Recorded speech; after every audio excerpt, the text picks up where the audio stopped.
আসসালামু আলাইকুম। তুরস্কের ইস্তাম্বুল থেকে আপনাদের সাথে আছি আমি সরওয়ার আলম। ইরানের উপরে যে আক্রমণ মার্কিন যুক্তরাষ্ট্র এবং ইসরায়েল শুরু করেছে সেটা আজকে ১ মাস পার হলো। ১ মাসের হিসাব নিকাশটা একটু করে নেয়া দরকার। এই যুদ্ধে ১ মাসে কে কোথায় আছে? যুদ্ধ শুরুর সময়ে এবং যুদ্ধ শুরুর আগে আমেরিকা এবং ইসরায়েলের পক্ষ থেকে বিশ্বকে বলা হয়েছিল যুদ্ধটা হবে মাত্র ৩ দিনের। সেখানে একটা শূন্য যোগ হয়েছে ১ মাস। ১ মাসে ক্ষয়ক্ষতির পরিমাণ কি? কে কোন লেভেলে আছে?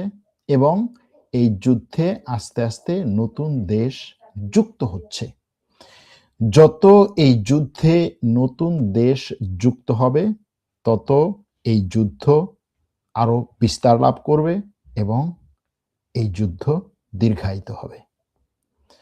যুদ্ধ কতদিন চলবে এই প্রশ্নের উত্তর আমার মনে হয় মার্কিন যুক্তরাষ্ট্রের প্রেসিডেন্ট ট্রাম্পের কাছেও নেই। ইসরায়েলের প্রধানমন্ত্রীর কাছে আছে কিনা সেই প্রশ্নের উত্তর দেওয়া কঠিন। তবে যুদ্ধের ওই পক্ষের পশ্চিমা পক্ষের কলকাঠি যে এখন আর মার্কিন প্রেসিডেন্ট নাড়ছেন না সেটা তার গত ২-৩ দিনের কথাবার্তায় মোটামুটি স্পষ্ট। তিনি যে এই যুদ্ধে পরিচালকের ভূমিকায় নেই বরং একজন অভিনয়ের ভূমিকায় আছেন অথবা একজন অভিনেতার ভূমিকায় আছেন, যাকে শুধুমাত্র সামনে নিয়ে নাড়ানো হচ্ছে। কিন্তু যুদ্ধ পরিচালনা এবং যুদ্ধের সিদ্ধান্ত নেয়া এখন অন্যদের হাতে চলে যাচ্ছে। এই পর্যায়ে এসে ১ মাসের যুদ্ধে কে কি পেল এবং ভবিষ্যতে কে কি পাবে? তুরস্ক এই যুদ্ধের কোন জায়গায় আছে?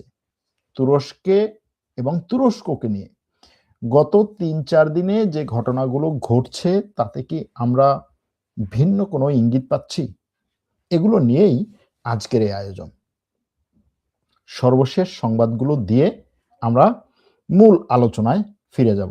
এর মধ্যে অবশ্যই আপনারা লিখে জানাবেন আমার এই বক্তব্যগুলো কথাগুলো স্পষ্ট শুনতে পাচ্ছেন কিনা, কোনো ধরনের সমস্যা হচ্ছে কিনা এবং শেষ পর্যন্ত যারা থাকবেন শেষ পর্যন্ত শুনতে পান কিনা। গত রাতের লাইভটাতে শেষে হঠাৎ করেই লাইভ থেকে ছিটকে পড়েছিলাম। আমার এখানে দেখাও যায়নি। অনেক দর্শক এটা বলেছিলেন।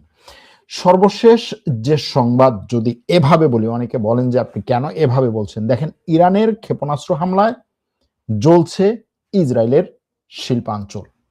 ইসরায়েলের শিল্পাঞ্চলে ইরান যে ক্ষেপণাস্ত্র হামলা চালিয়েছে তাতে ইসরায়েলের পক্ষ থেকেই বলা হয়েছে ব্যাপক পরিমাণে অগ্নিকাণ্ডের ঘটনা ঘটে। ইসরায়েলের কান নিউজ বলছে যে সেই ক্ষেপণাস্ত্র হামলায়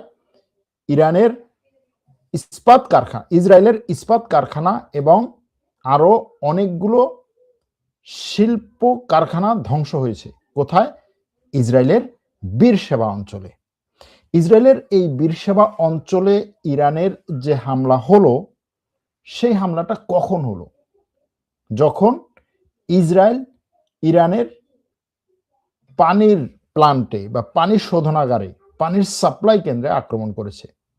যদিও ইসরায়েলের এই শিল্প কারখানায়, ইসরায়েলের এই ইস্পাত শিল্পের উপরে যে আক্রমণ, সেই আক্রমণটা হয়তোবা ইরানের পানির প্লান্টে, পানির সাপ্লাইয়ের কারখানায় আক্রমণের সাথে সম্পৃক্ত না, কিন্তু এটা ইসরায়েলের জন্য বিশাল একটা ধাক্কা। ইরান গতকাল বলেছিল যে আমরা এখন ইসরায়েলের নতুন করে অর্থনৈতিক সেক্টরে আক্রমণ করব। সেই অর্থনৈতিক সেক্টরের আক্রমণের প্রথম ধাপটা হয়তোবা এই ইসরায়েলের শিল্প কারখানায় হচ্ছে এবং যে পরিমাণে অগ্নিকাণ্ড দেখা গেছে তাতে এটা বলার সুযোগ নেই যে এই আক্রমণ ইসরায়েলের শিল্প কারখানায় আঘাত করে নাই। এছাড়াও আজকে সকালে ইরান থেকে এবং একই সাথে হুথিদের পক্ষ থেকে আর হিজবুল্লাহর পক্ষ থেকে ৩ দিক থেকে ইসরায়েলে ব্যাপক পরিমাণে আক্রমণ হয়েছে এবং কিছু কিছু খবরে বলছে যে কমপক্ষে 100 মিসাইল রকেট বিভিন্নভাবে ইসরায়েলের বিভিন্ন জায়গায় আঘাত এনেছে। এই 100 মিসাইল রকেট আঘাত হানার কথা ইরানি সূত্রগুলো দাবি করছে, কিন্তু ইসরায়েলের পক্ষ থেকে বলা হচ্ছে যে এর অনেকগুলোকেই তারা ভূপাতিত করেছে, কিন্তু সেই ভূপাতিত করার পরেও কতগুলো সরাসরি আঘাত এনেছে এই ব্যাপারে ইসরায়েলের পক্ষ থেকে বলা হয় না কিছু। কিন্তু এখনো পর্যন্ত বিশেষ করে গত এক সপ্তাহকে যদি আমরা ধরি, এই 20 দিন, প্রথম 20 দিন এবং শেষের 10 দিন, শেষের 10 দিনে ইসরায়েলের উপরে ইরানের আক্রমণের সক্ষমতা এবং সেই আক্রমণের সফলতা যদি বলি, অর্থাৎ ইসরায়েলের বিভিন্ন জায়গায় আঘাত হানার যে সক্ষমতা এবং আঘাত হানার দৃশ্য চিত্র, এগুলো এটাই বলছে যে দিন যত যাচ্ছে ইসরায়েলের প্রতিরক্ষা ক্ষেপণাস্ত্র ব্যবস্থা তত দুর্বল হচ্ছে এবং ইরানের ক্ষেপণাস্ত্রের আঘাতের পরিমাণ তত বাড়ছে। ইসরায়েল কি থেমে আছে? থেমে নেই। ইসরায়েল ব্যাপক পরিমাণে হামলা চালাচ্ছে লেবাননের সব জায়গায় ইসরায়েল হামলা চালাচ্ছে। দক্ষিণ লেবাননকে দখল করার জন্য মোটামুটি পুরো পরিকল্পনা নিয়ে নামছে ইসরায়েল। এখন ইসরায়েল, আমেরিকা, ইরানে যে পাল্টা আক্রমণ চালাচ্ছে, সেটাতে নতুন করে একটা দেশ যোগ দিয়েছে, সেটা হচ্ছে ব্রিটেন। ব্রিটেন আমেরিকার আহ্বানে, আমেরিকার চাওয়াকে মূল্যায়ন করে এই অঞ্চলে মাইন পরিষ্কার করার জাহাজ পাঠানোর ঘোষণা দিয়েছে।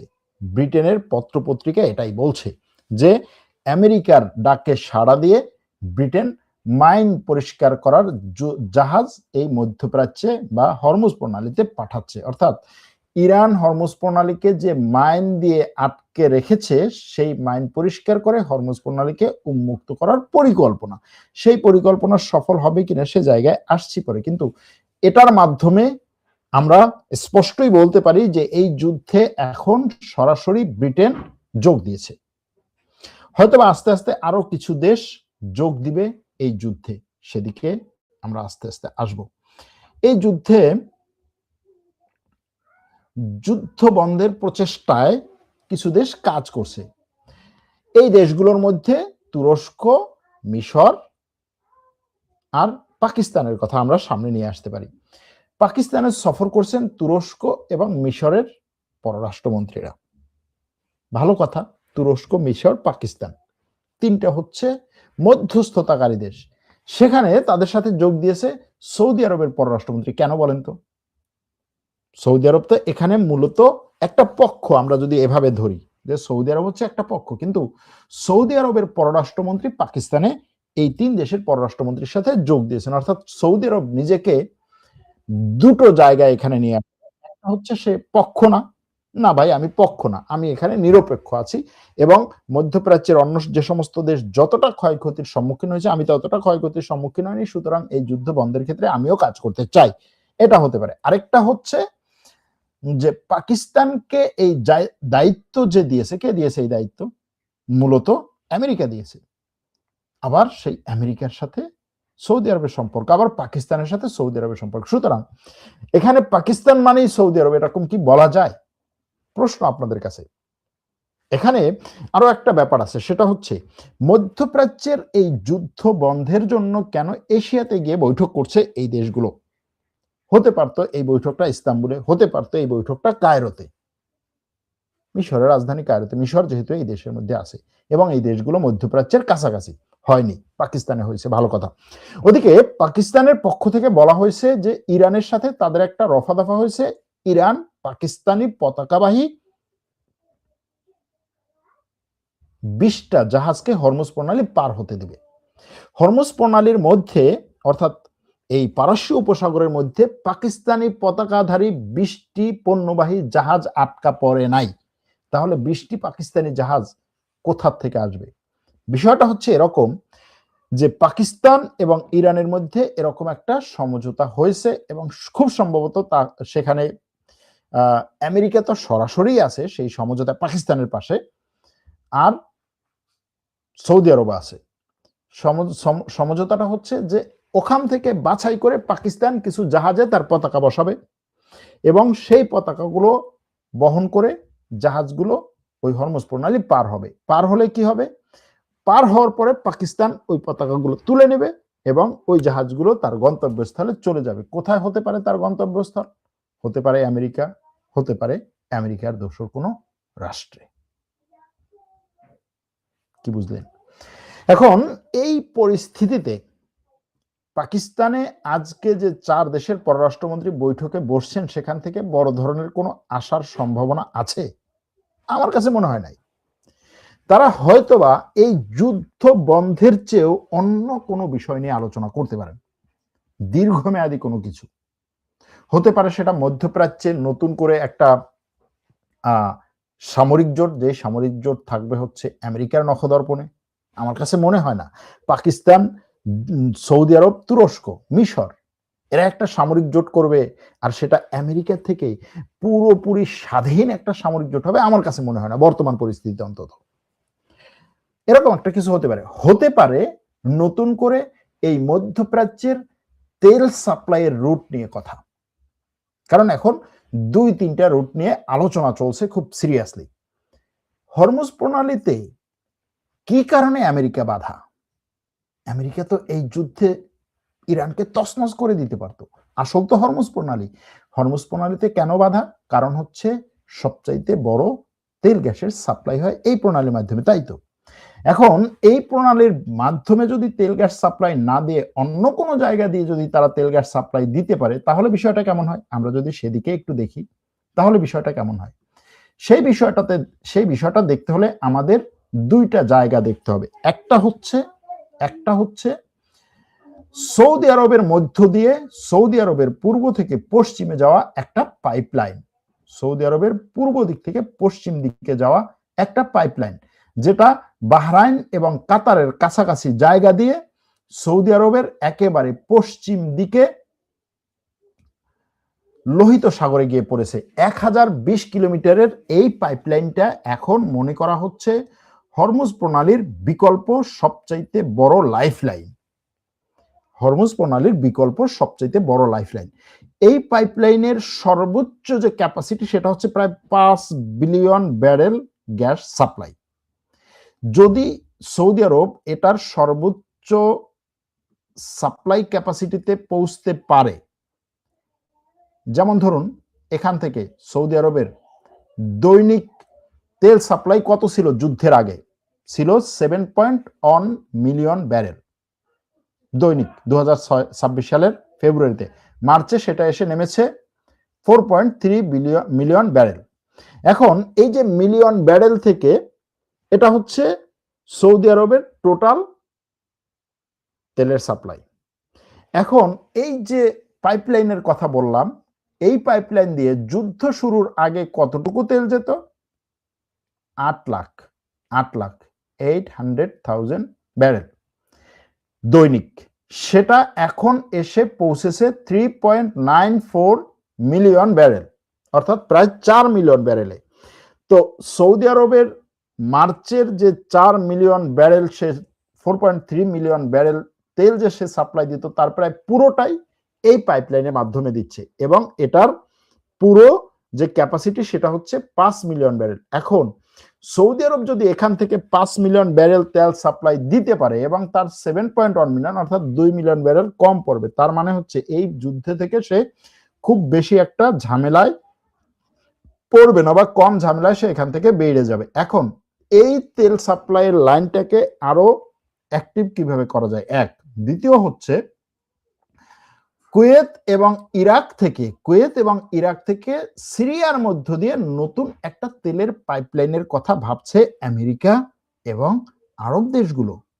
আমেরিকা সেই পাইপলাইনটিকে ইরাক থেকে সিরিয়া হয়ে সিরিয়ার মধ্য দিয়ে ভূমধ্য সাগরে যেন পড়ে এটা ভাবছে। এটা অনেক আগে ছিল, এটা নিয়ে অনেক আলোচনা সমালোচনা হয়েছে। আপনারা জানেন যে সিরিয়ার যুদ্ধটাই শুরু হয়েছে, অনেকে বলছেন সিরিয়ার যুদ্ধটাই মূলত শুরু হয়েছিল সেই পাইপলাইনটা যেন না হয় সিরিয়ার মধ্য দিয়ে, এটার জন্য সেই পাইপলাইন সিরিয়ার মধ্য দিয়ে না গিয়ে যেন অন্য দিক দিয়ে যায়, সেটার জন্য এই যুদ্ধটা অনেকেই শুরু করছেন। এরকম অনেক বক্তব্য কথাবার্তা আছে।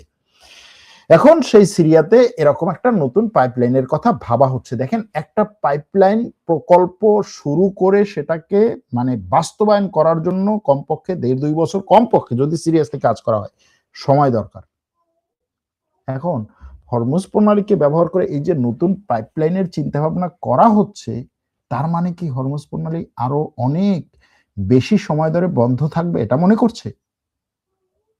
আমেরিকার গণমাধ্যম বলছে যে আমেরিকার প্রেসিডেন্ট ডোনাল্ড ট্রাম্প তার সেনাবাহিনী অর্থাৎ স্থলবাহিনী পাঠিয়ে ইরানে যে হামলা করার চিন্তা ভাবনা করছে, সেটাতে আমেরিকার পেন্টাগনের পরিকল্পনা হচ্ছে কয়েক সপ্তাহ দীর্ঘায়িত হবে। যেই যুদ্ধ 3 দিনের জন্য তারা শুরু করেছিল, সেই যুদ্ধ 3-এর সাথে একটা শূন্য বসেছে আজ পর্যন্ত। যেই যুদ্ধকে তারা স্থল হামলাটাকে কয়েক সপ্তাহ দীর্ঘায়িত হবে বলছে, সেটার সাথে কয়টা শূন্য যোগ হতে পারে? প্রশ্ন আসে না মাথায়? আসে। এজন্যই এই প্রশ্নটি ঘুরে ফিরে আসে যে এই যুদ্ধ যদি দীর্ঘায়িতই হয় এবং সেরকম ভাবেই যদি তারা এখন নতুন করে পরিকল্পনা সাজায়, তাহলে তুরস্ক এই যুদ্ধ থেকে কতটা দূরে থাকবে? দেখেন, প্রশ্ন একটা গতকাল থেকে ঘুরঘুর করছে, সেটা কি? সেটা হচ্ছে বিশ্বের সবচাইতে বড় অ্যাসেটের যে মালিক, বিশ্বের সবচাইতে বড় কি বলে এটাকে, ইনভেস্টমেন্টের যে মালিক, বিনিয়োগ ম্যানেজমেন্ট, যেটা ইনভেস্টমেন্ট ম্যানেজমেন্ট কোম্পানি, ব্ল্যাক রকের সিইও, মালিক বললাম না, সিইও, ব্ল্যাক রকের সিইও ল্যারি ফিঙ্ক তুরস্কে এসেছেন। বড় মানের একজন জায়নবাদী এবং ইহুদি। এই যুদ্ধ চলাকালীন সময়ে তুরস্কে এসেছেন কেন? রাষ্ট্রপতির সাথে বৈঠক করেছেন, একান্ত বৈঠক। তুরস্কে WEF ওয়ার্ল্ড ইকোনমিক ফোরামের স্পেশাল একটা মিটিং হয়েছে। ওয়ার্ল্ড ইকোনমিক ফোরামটা কি জানেন? সবাই জানেন, কিন্তু একটা জিনিস হয়তো মাথায় নেই, সেটা হচ্ছে 2010 সালে এই গাজা ভূখণ্ডে যুদ্ধ নিয়ে, সেই সময়ে গাজাতে ইসরায়েল ব্যাপক পরিমাণে শিশু হত্যা করার কারণে সেটা নিয়ে তখনকার ইসরায়েলের সরকার প্রধানের সাথে বাকবিতণ্ডা হয়, সেইখানে তুরস্কের রাষ্ট্রপতি এরদোয়ানের। তারপরে তিনি ওয়ার্ল্ড ইকোনমিক ফোরাম ত্যাগ করে চলে আসেন এবং তিনি বলেছেন আমি আর কোনোদিন এই ফোরামে আসবো না, এবং তারপরে বহু বছর ধরে তুরস্কের কোনো প্রতিনিধি সেখানে যায়নি, এরদোয়ান তো জানি নাই। এখন সেই ওয়ার্ল্ড ইকোনমিক ফোরাম তুরস্কে এসে বৈঠক করছে, মিটিং করছে। কখন? যখন এই ইরান যুদ্ধ একেবারে সবচাইতে তীব্র সময়টা পার করছে, যখন এই ইরান যুদ্ধের কারণে মধ্যপ্রাচ্যের সবচাইতে যে অর্থনৈতিক হাব দুবাই, আবুধাবি, সংযুক্ত আরব আমিরাত, কাতার, এগুলো থেকে ইনভেস্টমেন্টগুলো, পশ্চিমা ইনভেস্টমেন্টই তো বেশি, এগুলোতে ইনভেস্টমেন্টগুলো নতুন হাব খুঁজছে, নতুন অভয়ারণ্য খুঁজছে। আর এই নতুন অভয়ারণ্যগুলো কখন দেয়া হয়, কিসের ভিত্তিতে দেয়া হয়? আপনি বাইরের থেকে, বিশেষ করে এই ধরনের যে বিনিয়োগগুলো আসবে, অথবা অর্থনৈতিক যে একটা ব্যাপক পরিমাণে নাড়াচাড়া হবে একটা দেশে, সেই দেশটা তখন ওই অর্থনৈতিক নিরাপত্তা দেওয়ার জন্য অনেকগুলো চুক্তি করে।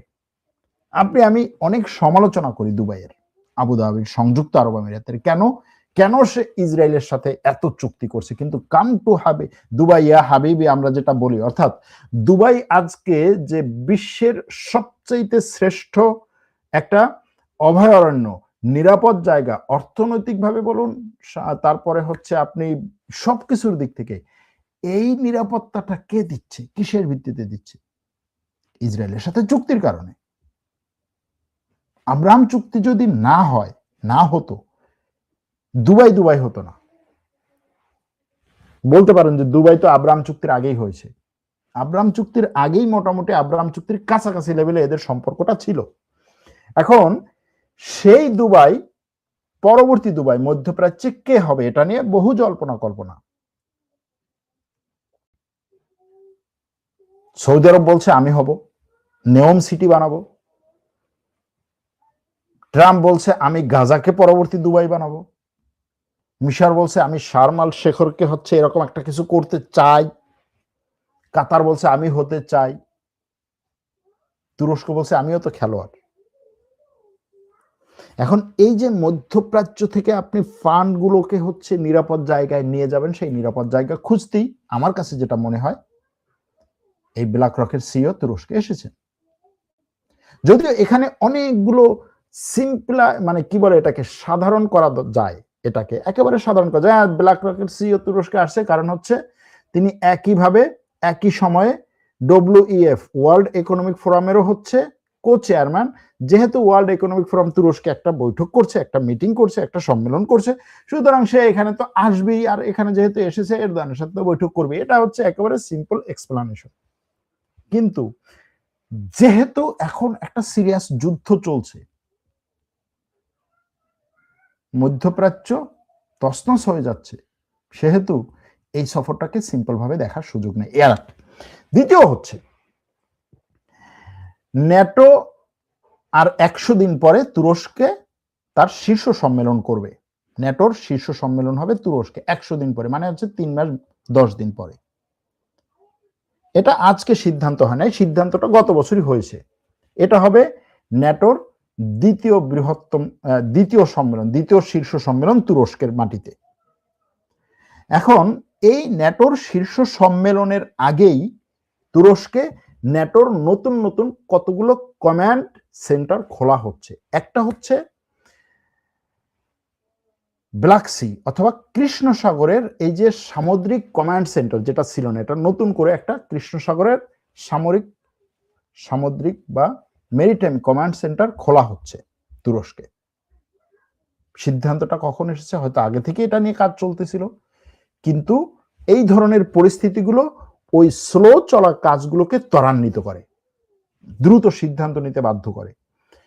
তুরস্কে এই নতুন কমান্ড সেন্টার খোলা হচ্ছে এমন একটা সময় যখন তুরস্কের একটা জাহাজে আক্রমণ হয়েছে এই কৃষ্ণ সাগরে। আক্রমণটা কে করেছে এটা নিয়ে কারো কোনো কথা নেই, কেউ জানে না কে করেছে। এটা নিয়ে বিভিন্ন ধরনের হচ্ছে কি বলে ইনভেস্টিগেশন চলছে।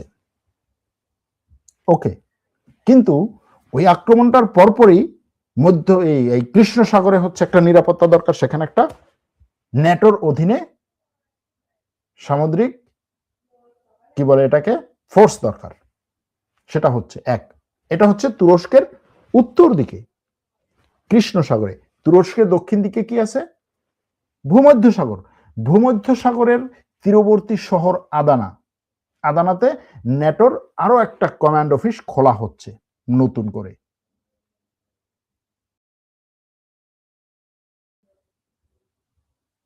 এখন প্রশ্ন, যদি এই যুদ্ধ দীর্ঘায়িত হয় ইরাকের মতো অথবা আফগানিস্তানের মতো, 1 মাস 2 মাস না, কয়েক মাস অথবা কয়েক বছর, যদি আমেরিকা, ব্রিটেন, ইসরায়েল এই ধরনের পরিকল্পনাই করে এবং সেখানে যদি স্বল্প পরিসরে হলেও সেখানে যদি ন্যাটো যোগ দেয়, আমেরিকাকে সাপোর্ট দেওয়ার কথা বলে যে ঠিক আছে আমি সরাসরি যুদ্ধে যোগ দেব না, সেনাবাহিনী পাঠাবো না, কিন্তু তোমাকে লজিস্টিক সাপোর্ট দেব, যদি সেটাও হয় তাহলে সেই লজিস্টিক সাপোর্টের কমান্ড সেন্টার হবে কোথায়? প্রশ্ন কোথায়? ইরানের সবচেয়ে কাছের ন্যাটোর রাষ্ট্র, ন্যাটোভুক্ত দেশ কোনটি? তুরস্ক না গ্রিস নাকি সাইপ্রাস? প্রশ্ন আসবে। আবার এই দিক থেকে চিন্তা করলে সবচাইতে বড় এই ধরনের ফ্যাসিলিটিস বা সাপোর্ট দেওয়ার শক্তি এবং তার ভূখণ্ড, তার হচ্ছে অবকাঠামো ব্যাপক পরিমাণে প্রস্তুত আছে কোন দেশের? তুরস্কের নাকি গ্রিসের নাকি সাইপ্রাসের? আবার এটার সাথে আরো একটা প্রশ্ন, একই সাথে আজকে ইরান থেকে, ইরাক থেকে এবং আজারবাইজান থেকে তুরস্কে তেল গ্যাস আসে, যেটার পরিমাণ হচ্ছে প্রায় দৈনিক 3 থেকে 4 মিলিয়ন ব্যারেল। ওদিকে রাশিয়া থেকেও 2টা পাইপলাইনের মাধ্যমে কৃষ্ণ সাগরের নিচ দিয়ে তেল গ্যাস আসে।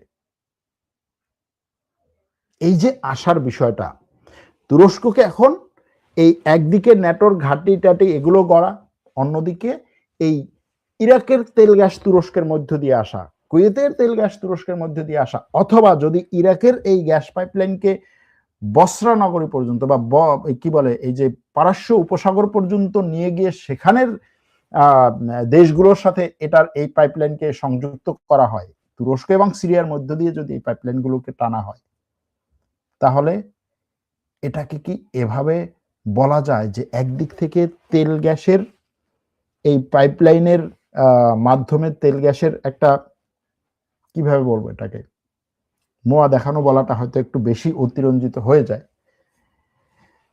তেল গ্যাসের এই সুযোগ দেখানো, অন্যদিকে ব্ল্যাক রকের মাধ্যমে এই অঞ্চলে তাদের যে সমস্ত, বিশেষ করে মধ্যপ্রাচ্য অঞ্চলে তাদের যে সমস্ত ইনভেস্টমেন্ট আছে সেগুলোকে তুরস্কে বা ইস্তাম্বুলে গত 4-5 বছর আগে তুরস্কের সরকার ব্যাপক পরিমাণে টাকা পয়সা খরচ করে ফাইন্যান্সিয়াল সেন্টার করেছিল ইস্তাম্বুল ফাইন্যান্স সেন্টার, ফিনান্স মার্কেজি, বিশাল বিশাল বিল্ডিং টিল্ডিং করে বড় বড় সেন্ট্রাল ব্যাংকগুলোকে নিয়ে এসে ব্যাপক পরিমাণে নিরাপত্তা দিয়ে করে রেখেছিল। সেখানে এখন এগুলোকে ট্রান্সফার করা সম্ভব। ব্ল্যাক রকের সিইওর সফরটাকে এভাবে কি মূল্যায়ন করা যায়? আবার একই সাথে ন্যাটোর এই নতুন নতুন অনেকগুলো কমান্ড সেন্টার খোলা, এই তিনটা দিয়ে কি মূল্যায়ন করা যায়? যে ইরান যুদ্ধ যদি দীর্ঘায়িত হয়, এখান থেকে লজিস্টিক সাপোর্ট দেওয়া এবং সেটার বিপরীতে এই অর্থনৈতিক সাপোর্ট এবং এই তেলের সাপ্লাই এখান থেকে নিরাপদে ইউরোপে যাওয়া, এভাবে দেখা সম্ভব, অসম্ভব না। ওদিকে দেখুন, হরমুজ প্রণালী তো বন্ধ, নতুন করে হুথিরা বলছে তারা বাব আল মানদেব বন্ধ করে দেওয়ার কথা চিন্তা ভাবনা করছে। যদি সেটাই হয়, তাহলে এই যুদ্ধে আরো অনেক দেশ যোগ দিবে না? দিতে বাধ্য হবে। গেল এই আজকে যে প্রশ্নটা নিয়ে আমরা এই আলোচনাটা শুরু করেছিলাম সেটার উত্তর দিলাম।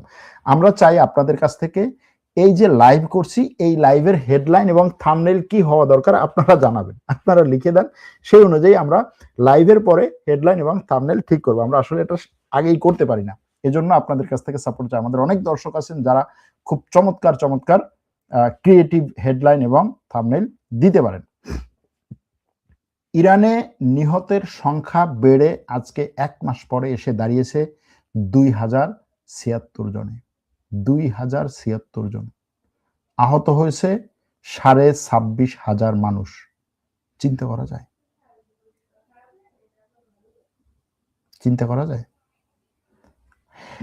আজকে 100টা শহরে, ইসরায়েলের 100টা শহর আছে কিনা এটা নিয়ে আমার সন্দেহ। ইরান এবং হিজবুল্লাহর একযোগে হামলায় ইসরায়েলের 100টা শহরে সাইরেন বেজে উঠেছে। এটা একটা ইসরায়েলের জন্য বড় ঘটনা। এখন বলতে পারেন, ভাই ইরান এবং হিজবুল্লাহর আক্রমণে খালি সাইরেন বাজে, তেমন কোনো ক্ষয়ক্ষতি হয় না, কিসের কি, যা আছে সেটা দিয়ে সে করছে। কিন্তু যেই লোক ফুলসজ্জায় শোয়ার স্বপ্ন দেখে তারপরে ইউরোপ থেকে ইসরায়েলে এসেছে, সে যদি 15 মিনিট পর পরে শুধু সাইরেনের শব্দে ওই ফুলসজ্জা রেখে খালি বাংকারে যেতে হয়, বাংকারে যেতে যেতে যদি সে অসুস্থ হয়ে পড়ে, বাংকারে যাওয়া আসার মধ্যে যদি তার দিন কাটে, এটার কারণে সে যদি সাইকোলজিক্যাল অসুস্থ হয়, এটা ইরানের এবং হিজবুল্লাহর জন্য বড় একটা ব্যাপার। কারণ কি? কারণ দুনিয়ার সবচাইতে শক্তিশালী সেনাবাহিনী, সবচাইতে টেকনোলজি সম্পন্ন অস্ত্র নিয়ে লড়াই করছে এমন দুটো শক্তির বিরুদ্ধে যারা 40 বছরে কোনো ধরনের টেকনোলজি ডেভেলপই করার সুযোগ পায় নাই, মানে বাইরের থেকে, যেটা নর্মালি হওয়া উচিত, সেরকম সুযোগই পায় নাই। সুতরাং এই যুদ্ধটাকে এভাবে দেখা দরকার, এভাবেই তো দেখা দরকার। আজকে ট্রাম্প কি বলে যে আমার সেনাবাহিনী দুনিয়ার সবচাইতে শ্রেষ্ঠ সেনাবাহিনী। তো সে সবচেয়ে শ্রেষ্ঠ সেনাবাহিনী নিয়ে কার সাথে লড়াই করছে? যে 40 বছর ধরে নিষেধাজ্ঞা প্রাপ্ত, তার সাথে লড়াই করছে। তো সেরকম একটা সেনাবাহিনীর বিরুদ্ধে যদি লড়াই করে ইসরায়েল বলছে যে প্রত্যেকটা ইসরায়েলি জনগণকে, প্রত্যেকটা মানুষকে আমি সর্বোচ্চ নিরাপত্তা দেবো, সেটার জন্য যত ফিলিস্তিনি মারা লাগে মারবো, যত ফিলিস্তিনি বাড়িঘর ধ্বংস করা লাগে করবে, এটাই তো সে বলে। তো সেখানে তারা যদি এই সাইরেনের শব্দে শুধু যাওয়া আসার মধ্যে থাকে, তাহলে এটা অবশ্যই ইরানের জন্য একটা বড় ঘটনা। এবারে এই 1 মাস পরে এসে আমরা কতগুলো হিসাব নিকাশ একটু দেখি। 1 মাস পরে এসে দেখেন, 1 মাসে মৃতের সংখ্যা তো বললাম, আহতের সংখ্যাও মোটামুটি বললাম। দেখেন ইসরায়েলের আহতের সংখ্যা হচ্ছে প্রায় ৬,০০০-এর মতো, লেবাননে আহতের সংখ্যা প্রায় ৪,০০০-এর বেশি, ফিলিস্তিনে আহতের সংখ্যা, ফিলিস্তিনে নিহত হয়েছে ৪ জন, সিরিয়ায় নিহত হয়েছে 4 জন, ইরাকে নিহত হয়েছে এখনো পর্যন্ত প্রায় ১০০-এর কাছাকাছি, জর্ডানে নিহত হয়েছে আহত হয়েছে ২৮ জন, কুয়েতে নিহত হয়েছে ৬ জন, আহত হয়েছে মোটামুটি একটা ভালো সংখ্যক, কাতারে আহত হয়েছে ১৬ জন, সংযুক্ত আরব আমিরাতে নিহত হয়েছে ১১ জন। এই ১১ জন কারা চিন্তা করতে পারেন? সবাই বিদেশি। অর্থাৎ একটা আরব শেখও এই যুদ্ধে মারা যায় নাই। এই যে কুয়েতে মারা গেছে কারা? এরপরে ধরেন সৌদি আরবে মারা গেছে ২ জন, বাহরাইনে মারা গেছে ৩ জন, ওমানে মারা গেছে ৩ জন। আরবদের রক্ত এখনো পর্যন্ত এই যুদ্ধে ঝরে নাই। যুদ্ধে ঝরেছে যার এই যুদ্ধের সাথে কোনো সম্পর্ক নাই, যে এই যুদ্ধের কোনো একটা অংশ তো দূরের কথা কিচ্ছুই না, সেই অভিবাসীরা, সেই বিদেশি শ্রমিকরা এই যুদ্ধে মারা যাচ্ছে। আপনি আমি যুদ্ধ নিয়ে উৎফুল্ল করি, আমাদের দর্শক বলছে ভাই আমাকে একটু যুদ্ধে নিয়ে যান না, আমি যুদ্ধ দেখতে চাই। আসেন যুদ্ধ দেখেন, যুদ্ধ দেখেন। যুদ্ধ যদি দেখতে চান তাহলে যেই শ্রমিকটা মারা গেছে তার পরিবারের কাছে গিয়ে যুদ্ধ দেখেন, যেই শ্রমিকটা মারা গেছে তার সন্তানের কাছে, তার বাচ্চা শিশুটার কাছে গিয়ে যুদ্ধ দেখেন যদি যুদ্ধ দেখতে চান। যুদ্ধ নিয়ে মানে উৎফুল্ল হওয়ার কিছু নেই। অবশ্যই এখানে আপনি মাজলুমের পক্ষে থাকবেন, কিন্তু এটা চাওয়া দরকার যে এই যুদ্ধ যত তাড়াতাড়ি শেষ হয়। এই যুদ্ধে কোনো, কিভাবে বলবো, এই যুদ্ধ যেভাবেই শেষ হোক, এই যুদ্ধে কোনো পক্ষ বিজয় বলা সম্ভব না। হ্যাঁ, আমরা হয়তো তখন লাইভ করব, ভিডিও করব, ইরানের বিজয়, যদি ইরান বিজয় হয় ইরানের বিজয়, এটা বলবো হয়তোবা, কিন্তু দিন শেষে আপনার আমার যে উত্তেজনা না, ওইটা ওই জায়গা পর্যন্তই। তারপরে হচ্ছে আমাদের খুঁজতে হবে যে আমাদের কার কত ক্ষতি হচ্ছে, রাষ্ট্র থেকে শুরু করে ব্যক্তিগত পর্যায় পর্যন্ত। গেল এটা। এরপরে হচ্ছে ১ মাসের যুদ্ধে আমেরিকার খরচ কি হলো, কেমন পরিমাণ খরচ হলো আমেরিকার, সেটা একটু আপনাদেরকে দেখাই। এখনো পর্যন্ত শুধুমাত্র আমেরিকার খরচ হয়েছে বলা হচ্ছে $22 বিলিয়ন, যার অস্ত্রের জন্য শুধু খরচ হয়েছে, শুধুমাত্র গোলা বারুদে খরচ হয়েছে $4 বিলিয়ন। দেখেন এই যুদ্ধে শুধু অস্ত্রে আমেরিকার খরচ হয়েছে $22 বিলিয়ন। কি কি খরচ হয়েছে? এয়ার ডিফেন্স ইন্টারসেপ্টর, অর্থাৎ এই যে মিসাইল যে মারতো না শুধুমাত্র ওই ইরানের ড্রোন ঠেকানোর জন্য, তাতে আমেরিকার খরচ হয়েছে $10 বিলিয়ন। প্রত্যেক দিন আমেরিকা যে টার্গেটগুলোতে গিয়ে আক্রমণ করে, বিমান উড়িয়ে নেয়, রিফুয়েলিং করে, তারপর সেখান থেকে মিসাইল মারে, সেটাতে টোটাল খরচ হয়েছে আমেরিকার $9.42 বিলিয়ন। এখনো পর্যন্ত আমেরিকার কথা অনুযায়ী 10,000-এর বেশি আক্রমণ করেছে। এরপরে হচ্ছে এই যুদ্ধ সম্পৃক্ত সেনাবাহিনীর বিভিন্ন যে খরচ, সেটা হচ্ছে $4 বিলিয়ন। টমাহক মিসাইল ৮০০টার উপরে টমাহক মিসাইল নিক্ষেপ করেছে, যেই ৮০০টার উপরে বা ৮০০টার মতো মিসাইলের দাম হচ্ছে $3.06 বিলিয়ন। এরপরে এই যে সে বড় বড় বোমারু বিমানগুলো নিয়ে এসেছে না, B1, B-52, B2, যেগুলো দিয়ে হচ্ছে বাংকার বাস্টার বোমাগুলো নিক্ষেপ করতো, সেই বোমারু বিমানগুলো দিয়ে ৩০টার মতো সে হামলা চালিয়েছে, ৩০ বার।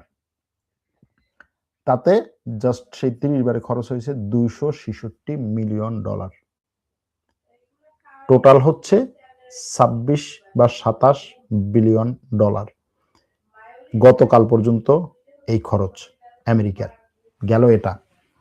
এরপরে আমরা যাব আরেকটা ইনফোগ্রাফিকে।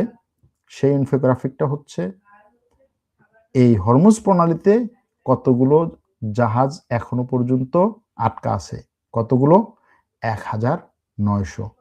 ১,৯০০ জাহাজ এখনো পর্যন্ত আটকা আছে হরমুজ প্রণালীতে, যার মধ্যে কার্গো জাহাজ হচ্ছে ৩২৪টি, এরপরে হচ্ছে পেট্রোলিয়াম এবং কেমিক্যাল প্রোডাক্টের জাহাজ আছে ৩১৫টা, এরপরে হচ্ছে শুধুমাত্র পেট্রোলিয়াম প্রোডাক্টের জাহাজ আছে ২৬৭টি, এরপরে তেলের ট্যাঙ্কার আছে ২১১টি, এরপরে নর্মাল কার্গো জাহাজ আছে ১৭৭টি, কন্টেইনার শিপ আছে ১৭৪টি, এলপিজি আছে 98টি এরকম ভাবে জাহাজ। এখন ওই যে একটা কথা আজকে শুরুর দিকে বলছিলাম না যে পাকিস্তান এবং ইরানের সাথে চুক্তি হয়েছে, সে যেই চুক্তির একটা অংশ হিসাবে পাকিস্তানের ফ্ল্যাগ লাগিয়ে তারপরে হচ্ছে ডেইলি 2টা জাহাজ যেতে পারবে, এরকম ভাবে 20টা জাহাজের অনুমতি দিয়েছে।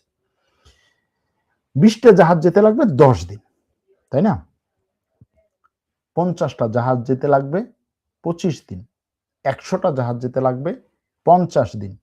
এভাবে যদি এই 2000 জাহাজ যায় তাহলে সময় লাগবে কতদিন? বুঝতে পারছেন বিষয়টা? কিসের মধ্যে পড়তে যাচ্ছি আমরা? গেল এটা। এরপরে লেবাননের যে বিষয়টা দেখাতে চেয়েছিলাম সেটা হচ্ছে লেবাননের এই যে লিতানি নদীর উপরে 1, 2, 3, 4, 5, 6, 7, 8, 9 9টা ব্রিজ সবগুলো ধ্বংস করে দিয়েছে ইসরায়েল। সবগুলো ইসরায়েল ধ্বংস করে দিয়েছে ব্রিজ।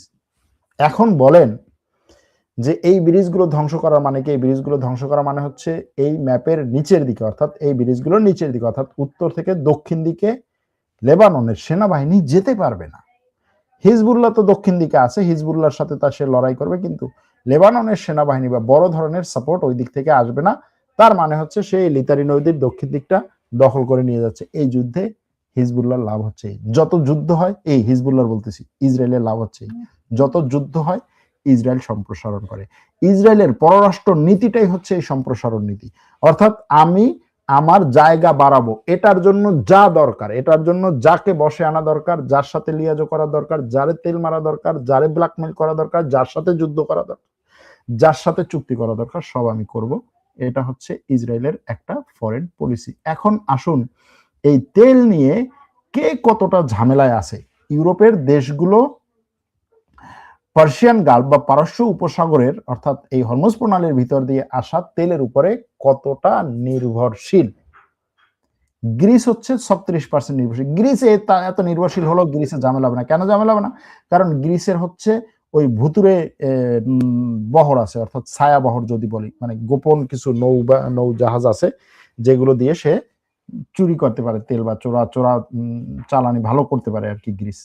এরপরে হচ্ছে লিথুয়ানিয়া 32%, তার টোটাল যে এনার্জির দরকার তার 32% এটার উপর নির্ভরশীল, $7 বিলিয়ন। পোল্যান্ড হচ্ছে 30% তার টোটাল প্রয়োজনের গালফের উপরে। গালফ বলতে এখানে বেশিরভাগই হচ্ছে এই কোন দেশ? কাতার। তারপরে হচ্ছে Serbia, Bulgaria, Slovenia, Italy, Albania, France, Ireland. ঠিক আছে? এই যে দেশগুলো, এখন দেখেন এই দেশগুলো এতটা নির্ভরশীল এখানে তেল এবং গ্যাসের উপরে, এতটা নির্ভরশীল, কোত্থেকে নিয়ে আসবে? রাশিয়ার থেকে বলবেন, তাই না? রাশিয়ার একটা খবর আমরা গতকালকে দেখেছি যে রাশিয়ার তাস নিউজ এজেন্সি বলছে 1 এপ্রিল থেকে রাশিয়া তার তেল গ্যাস রপ্তানি বন্ধ করে দেবে। এটা কতটা সঠিক জানি না, তবে এরকমটা যদি হয় তাহলে এটা একটা বড় ধরনের ধাক্কা ইউরোপের জন্য। আবার ইউক্রেন এই যুদ্ধের নতুন প্লেয়ার হিসেবে আবির্ভাব। ইউক্রেনের এই আবির্ভাবকে আপনি কিভাবে দেখবেন? ইউক্রেনের প্রেসিডেন্ট গিয়ে সৌদি আরব, সংযুক্ত আরব আমিরাত, কাতার এদের সাথে চুক্তিও করে এসেছে যে আমি তোমাকে অ্যান্টি ড্রোন টেকনোলজি দেবো। ইরানের ড্রোন কিভাবে ঠেকাতে হয় আমার চেয়ে বেশি কেউ জানে নাকি? কারণ হচ্ছে ইরানের ড্রোন সবচেয়ে বেশি ব্যবহার হচ্ছে রাশিয়ায়, এবং রাশিয়ার সেই ড্রোন ঠেকিয়েছি আমি, এটা বাস্তব কথা। সেটার বিরুদ্ধে সে কি পাবে?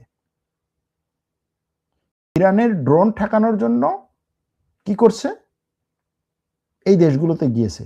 এখন সিম্পল ভাবে যদি দেখা হয়, এই ইউক্রেন ইসরায়েলের সাথে এই যুদ্ধে নাই, তাই না? তাই তো, ইসরায়েলের সাথে এই যুদ্ধে নাই, সে ভিন্নভাবে গিয়ে নিজের মতো করে আরব দেশগুলোর সাথে চুক্তি করে এসেছে, এটাই তো মনে হয়। কিন্তু আপনি দেখেন ইরানের ড্রোনের বিরুদ্ধে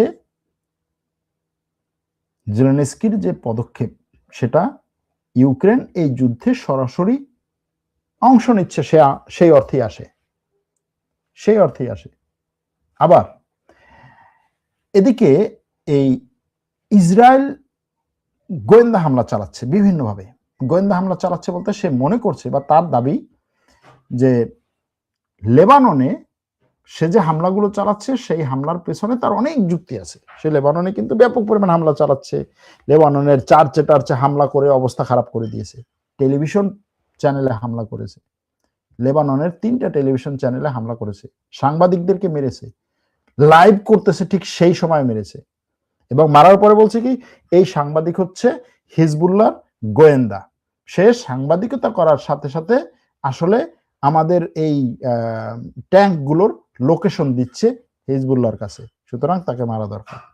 হতেও পারে এরকমটা যে সাংবাদিকতা করার কাজ সাথে সাথে হচ্ছে ভিডিও ফুটেজ শেয়ার করতেছে, লাইভ দেখাচ্ছে, কিন্তু তাদের সাথে একটা যোগাযোগ থাকতেই পারে।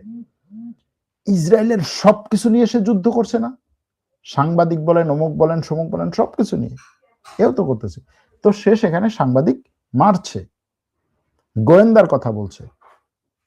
আবার ওদিকে গোয়েন্দাগিরি, অর্থাৎ এই যে ইরানের যুদ্ধ ড্রোনগুলোকে ঠেকানোর যে টেকনোলজি, গোয়েন্দা টেকনোলজি, সেটা কে দিচ্ছে?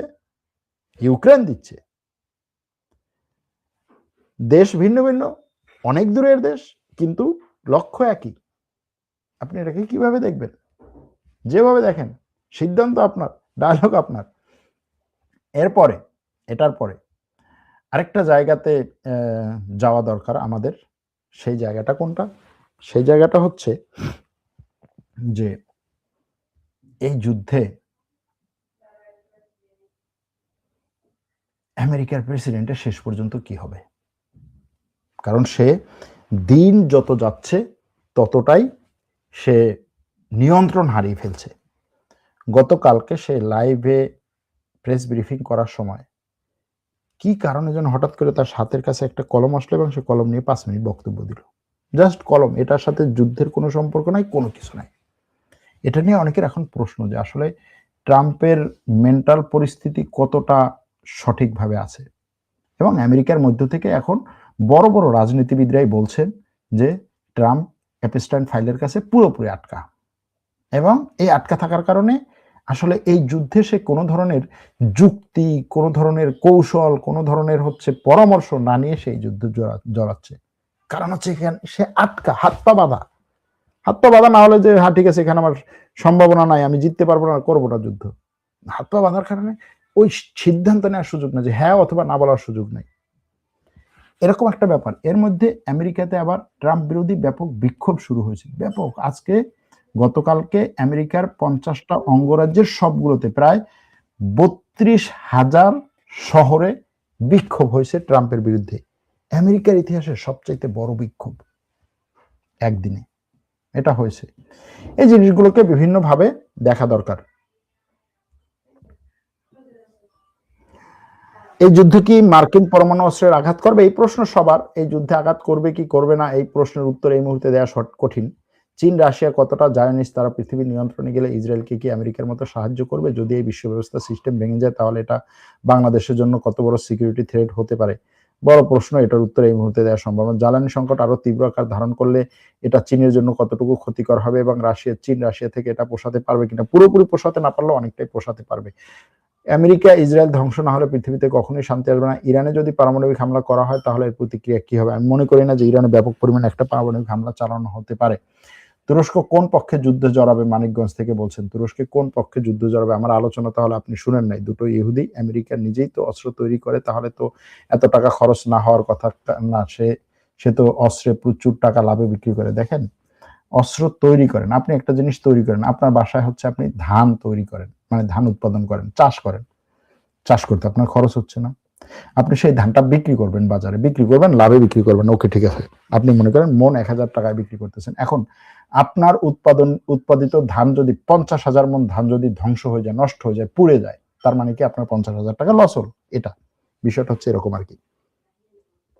রাহুল পানিতে ডুবে মারা গেছে, এটা কি জানি না। তুরস্ক যদি ইরানের বিরুদ্ধে যুদ্ধে যোগদান করে তাহলে সৌদি, কাতার, আমিরাত, জর্ডান, সিরিয়া একত্রিত হবে এবং ইরানের বিরুদ্ধে যুক্ত হবে ইনশাআল্লাহ, এক দর্শক বলেছেন। এরপরে তুরস্ক এই যুদ্ধে যোগ দেওয়ার সম্ভাবনা রয়েছে, এটা দিতে পারেন। চীন রাশিয়া কতটা জায়নিস্ট, এই প্রশ্ন। তারপরে হচ্ছে হেডলাইন দিয়েছেন এটা এক দর্শক। আমেরিকা এই যুদ্ধে যত খরচ হোক না কেন ওই মুনাফিক সুন্নি দেশগুলো দিয়ে দিবে। তুরস্ক ইরানের বিরুদ্ধে যুদ্ধে নামবে ইনশাল্লাহ, এক দর্শক বলেছেন। নিজেই আবার ফ্যাক্ট চেকিং করে বিক্রি করেন, কিন্তু নিজের শেয়ার করা কন্টেন্ট সেই ফ্যাক্ট চেকে দেখা যায় না, বরং ক্লিক বেট টাইপ চ্যানেল থেকে চটকদার অপতথ্য এনে বাঙালি সাবস্ক্রাইবারদের মধ্যে ছড়িয়ে দেওয়া হচ্ছে। এই কথাটা সঠিক না। এই কথাটা যে দর্শক বলেছেন সেই দর্শক নিজেকে এইখানে হচ্ছে আমাদের এই লাইভে একটু নিজের ইয়া পাওয়ার জন্য, কি বলে, হাইলাইট হওয়ার জন্য এই কথাটা বলেছেন। আমাদের যারা দর্শক আছেন, আমাদের যারা বিজ্ঞ কি বলে পরামর্শক এবং কন্ট্রোলার যদি বলি আছেন, তারা এটা সবসময় কন্ট্রোল করেন। দেখেন, হ্যাঁ, আমাদের দুই একটা এরকম ভাবে হয় যে দুই একটা ভুলে চলে আসে ব্যাপক পরিমাণে অপতথ্য ছড়ানোর মাধ্যমে, যেখানে ট্রাম্প নিজে হচ্ছে ব্যাপক পরিমাণে হচ্ছে মিথ্যা তথ্য ছড়ায়, সেখানে আপনি আমি কতটা চেক করতে পারবো। তারপর আমরা সর্বোচ্চ ভাবে চেক করি, 99% আমরা চেষ্টা করি ফ্যাক্ট চেকিং করে বা সত্য তথ্য যাচাই করে দিতে, দেরি হলেও। সুতরাং এই কথার কোনো ভিত্তি নাই। আর যেহেতু আপনি ফ্যাক্ট চেকিং এর কথাটা বললেনই, সেহেতু এটাও দর্শকদের কাছে বলে যাই, আমাদের ফ্যাক্ট চেকিং কোর্স চলছে, নতুন কোর্সে ভর্তি চলছে। আপনারা যদি নতুন কোর্সে ভর্তি হতে চান, আমি এই লাইভের পরে ডিসক্রিপশনে বিস্তারিত তথ্য দিয়ে দিব, সেখান থেকে ভর্তি হতে পারেন। ফ্যাক্ট চেকিং এটা দরকার, এটা জীবনের সব জায়গায় দরকার। টেকনোলজি যত সামনে যাবে আপনার ফ্যাক্ট চেকিং করতে হবে। সৌদি আরব যদি যুদ্ধে জড়িয়ে যায়, পাকিস্তান কি যুদ্ধে জড়িয়ে যাবে? সৌদি পাকিস্তান চুক্তির জন্য জড়িয়ে যাবে, তো অবশ্যই জড়িয়ে যাবে, পুরোপুরি না হলেও অনেকটাই জড়িয়ে যাবে। এই হচ্ছে একই ধরনের প্রশ্ন করে মোটামুটি ইরানের জন্য কি এমন করেছে, বাংলাদেশ ইরানের জন্য কি এমন করেছে যার জন্য ইরান বাংলাদেশের জাহাজ ছাড় দিচ্ছে? কি এমন করেছে এটা বুঝতে পারবেন যদি যুদ্ধটা শেষ হয় তারপরে। এর আগে হয়তো এটা ইয়াটা বোঝা কঠিন হবে, কিন্তু যুদ্ধটা যদি শেষ হয় তারপরে বুঝবেন যে বাংলাদেশ ইরানের জন্য কি করেছে। এখন বললাম না। এই যুদ্ধে ইরান একটা মাজলুম দেশ, তারা এর শিকার। আমেরিকা ও ইসরায়েল আক্রমণকারীদের ইরানকে ক্ষতিপূরণ দিতে হবে। তুরস্ক একটি দায়িত্বশীল, বিবেক সম্পন্ন, উদীয়মান সামরিক শক্তির দেশ, কাজেই ভেবেচিন্তে সিদ্ধান্ত নেওয়া দরকার। Thank you. এটা আমারও মত, আমারও কথা যে তুরস্কের ভেবে চিন্তে সিদ্ধান্ত নেওয়া দরকার। তুরস্ক যেই জোটে এবং যেই অবস্থানে আছে সেখান থেকে তার সিদ্ধান্ত নেওয়া সহজ না, কিন্তু তার ভেবে চিন্তে সিদ্ধান্ত নেওয়া দরকার। সর্বশেষ কিছু খবর বলে তারপরে হচ্ছে আজকের লাইভটা শেষ করব। সর্বশেষ খবরের মধ্যে হচ্ছে ইরান আমেরিকার একটা কি বলে, ইরান আমেরিকার একটা বড় ধরনের এই যে গোয়েন্দা এবং কমান্ড এবং কন্ট্রোল বিমান ধ্বংস করেছে। এটা ছিল গত 2 দিনের সবচাইতে বড় খবর। AWACS বিমান, AWACS বিমান, যেটা যেই বিমানটাই কি করে, airborne warning and control system, অর্থাৎ আকাশে থেকে সে ওয়ার্নিং দিতে পারে, কন্ট্রোল করতে পারে, সবকিছু ওখান থেকে নিয়ন্ত্রণ করতে পারে, যুদ্ধ নিয়ন্ত্রণ করতে পারে, এরকম একটা বিমান ইরান ধ্বংস করেছে। এটা ধ্বংস করা মানে হচ্ছে কি জানেন? মানে হচ্ছে উড়ন্ত একটা সামরিক হেডকোয়ার্টার ধ্বংস করে দেয়া। নতুন করে এখন আরো বিমান নিয়ে আসতে চাইছে। এছাড়াও তো অনেকগুলো, প্রায় 6-7টা KC-135 রিফুয়েলিং বিমান ধ্বংস করেছে ইরান, এটা তো আমরা জানি। তারপরে F-35 বিমান ধ্বংস করেছে, এরপরে F-16 ধ্বংস করেছে, F-15 ধ্বংস করেছে, F-18 ধ্বংস করেছে। সুতরাং এই যে বিমানগুলো ধ্বংস করা, যেমন ধরুন E-3 সেন্ট্রি বিমান বা যেটাকে AWACS বিমান বলা হয়, এটা কেন হচ্ছে এই ধরনের যুদ্ধের জন্য খুবই গুরুত্বপূর্ণ জানেন? কারণ হচ্ছে আপনি শত্রুর আকাশে যখন কন্ট্রোল থাকবে আপনার, ওই আকাশের কাছাকাছি গিয়ে সেখান থেকে আপনি এই যুদ্ধটাকে কাছ থেকে সাথে সাথে নিয়ন্ত্রণ করতে পারেন এবং সাথে সাথে হচ্ছে আপনি কমান্ড করতে পারেন। এবং আপনার যদি দূরে থাকা কমান্ড সেন্টারগুলো ধ্বংস হয় তাহলে আপনি আকাশ থেকে এটা করতে পারেন। সেই জায়গাতে আঘাত এনেছে ইরান। এটাকে আপনি কতটা ছোট করে দেখবেন?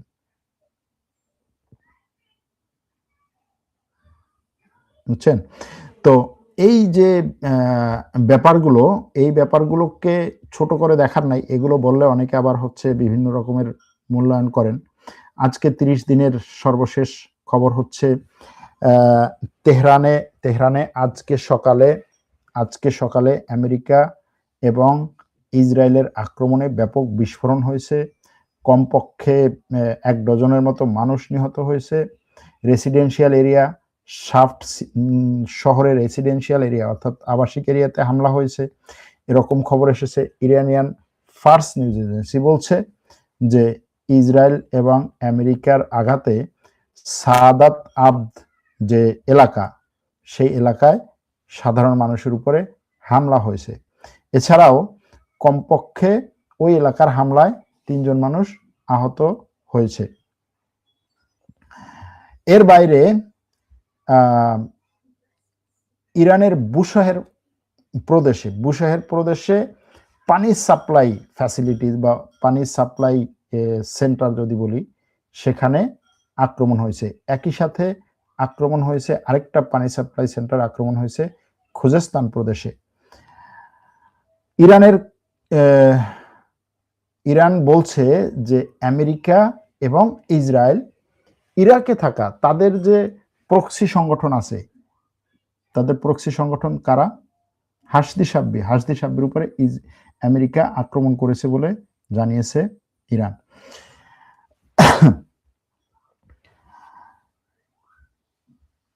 এদিকে ইরানের প্রেস টিভি আজকে একটা লিস্ট শেয়ার করেছে, যে লিস্টটাতে বলা হচ্ছে যে ইরানের বিপ্লবী গার্ড এই মধ্যপ্রাচ্যের বিভিন্ন দেশে, সৌদি আরব, কাতার, কুয়েত, বাহরাইন, সংযুক্ত আরব আমিরাত, ওমান, এই দেশগুলোর পানি, তেল এবং অন্যান্য গুরুত্বপূর্ণ সাপ্লাই কেন্দ্রগুলোতে আক্রমণ করবে। একেবারে লিস্ট ধরে ধরে তারপর বলেছে যে অমুক দেশের এই সাপ্লাই কেন্দ্র, অমুক দেশের এই সাপ্লাই কেন্দ্র, অমুক দেশের এই সাপ্লাই কেন্দ্রে আমরা আক্রমণ করব। আপনারা জানেন যে মধ্যপ্রাচ্যের দেশগুলো সাগরের পানি লবণমুক্ত করে খায় এবং সেজন্য এই পানি লবণমুক্ত করার যে সেন্টারগুলো সেগুলো গুরুত্বপূর্ণ। ইরান বলছে আমি সেগুলোতে আক্রমণ করব। কে বলছে? ইরানের বিপ্লবী গার্ড এবং প্রেস টিভি সেটা শেয়ার করেছে। ওদিকে ইরানে আজকে একটা টেলিভিশন সেন্টারে আক্রমণ হয়েছে। টেলিভিশন সেন্টারটা হচ্ছে আল আরাবি টেলিভিশন চ্যানেলের। আল আরাবি টেলিভিশন চ্যানেলটা হচ্ছে কাতারের রাষ্ট্রীয় টাকায় চলা কাতার ভিত্তিক একটা টেলিভিশন চ্যানেল। সেই টেলিভিশন চ্যানেলের ইরানের অফিসে আক্রমণ করেছে কে? আমেরিকা এবং ইসরায়েল। বিষয়টা বুঝতে পারছেন? যদিও কাতারের পক্ষ থেকে বলা হয়েছে বা ওই টেলিভিশন চ্যানেলের পক্ষ থেকে বলা হয়েছে কেউ হতাহত হয় নাই। ওদিকে ইরানের সেনাবাহিনী বলছে যে তারা তাদের আক্রমণে একটা ইসরায়েলের ইলেকট্রনিক ওয়্যারফেয়ার এবং রাডার সেন্টার ধ্বংস করেছে। এটা কোথায়? এটা হচ্ছে ইসরায়েলের ইলিয়াত অঞ্চলে। এছাড়াও হাইফা পোর্ট সিটিতে আরেকটা অ্যারোস্পেস কমপ্লেক্সে আঘাত করেছে ইরান, এটা ইরান বলছে। আর বেন গরিয়ন এয়ারপোর্টের কাছে একটা জ্বালানির স্টোরেজে বা জ্বালানির ডিপোতে আক্রমণ করেছে ইরান। এগুলো হচ্ছে ইরানের দাবি।